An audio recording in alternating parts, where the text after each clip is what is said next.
को आज हम लोग हमारे हिंदी काव्य शास्त्र के अगले चरण को बढ़ाते हुए आगे यात्रा बढ़ाते हुए हम आज बिंदु पढ़ेंगे अलंकार। तो ये अलंकार जो है बड़ा ही मज़ेदार विषय है, बड़ा आनंददायक विषय है।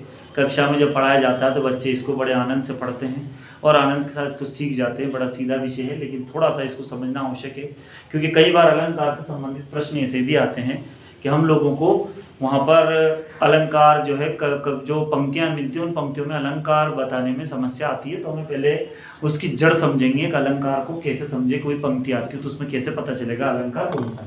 सबसे पहले देखेंगे दोस्तों अलंकार। अलंकार का मतलब होता है आभूषण।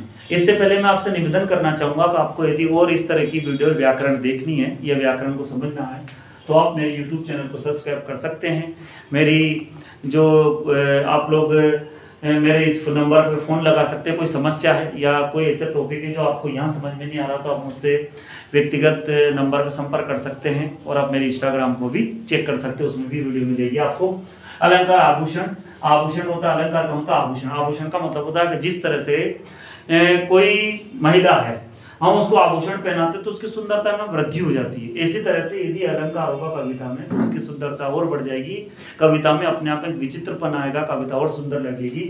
साथ में अलंकार का संधि विच्छेद करेंगे तो अलंधन का है ना, इसके संधि। अब हम आगे बढ़ेंगे तो अलंकार की परिभाषा होती है काव्य की शोभा बढ़ाने वाले धर्म को हम क्या कहते हैं, अलंकार कहते हैं। तो क्या है परिभाषा, एक छोटी सी परिभाषा है कि काव्य की शोभा बढ़ाने वाले धर्म को अलंकार कहते हैं। विशेष संस्कृत साहित्य में कई सारे आचार्यों ने अलंकार की कई तरह से परिभाषाएं दी है, लेकिन हमें हिंदी में ये परिभाषा याद रखनी है कि काव्य की शोभा बढ़ाने वाले जो धर्म होता है उसको हम अलंकार कहते हैं। इसके बाद आएगा अलंकार के प्रकार। अलंकार के प्रकार दोस्तों तीन होते हैं, एक शब्द अलंकार, अर्थालंकार और उभयालंकार। इन्हें समझाने में बहुत समय लगता है लेकिन मैंने आपको छोटे तरीके से बता दिया है, आप समझेंगे ध्यान से। शब्द अलंकार था जहाँ कविता में शब्दों के अंदर अलंकार हो, वहां पर शब्द अलंकार होगा।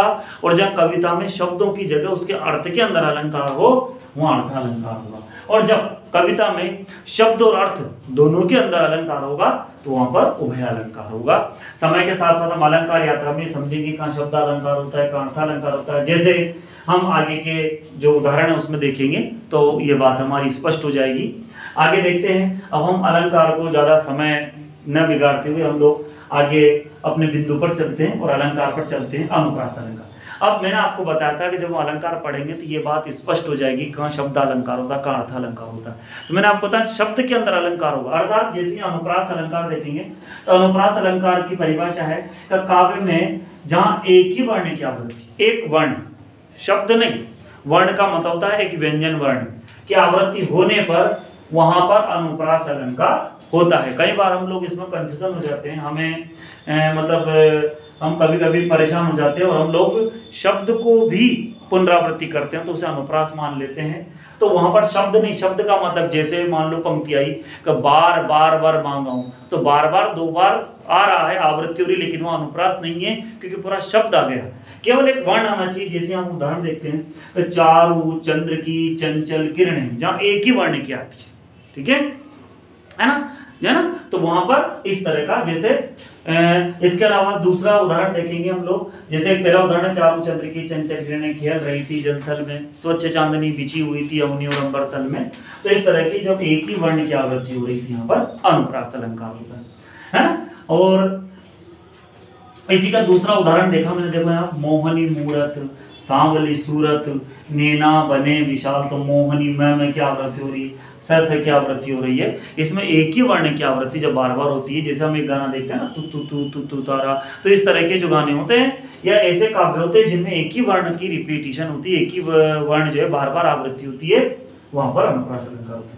हम इसी की कड़ी में आगे बढ़ेंगे। तो अब आपने ध्यान में समझना है कि यहाँ अर्थ से कोई मतलब नहीं है, यहाँ केवल वर्ण जो है वो परिवर्तित हो रहा है, इसलिए यहाँ पर ध्यान रखेंगे शब्द अलंकार है। यहाँ अर्थ में अलंकार नहीं है, यहाँ उस शब्द के अंदर अलंकार है। आगे देखते हैं यमक अलंकार। दोस्तों यमक अलंकार क्या होता है, यमक का अर्थ का शब्द होता है दोस्तों जुड़वा।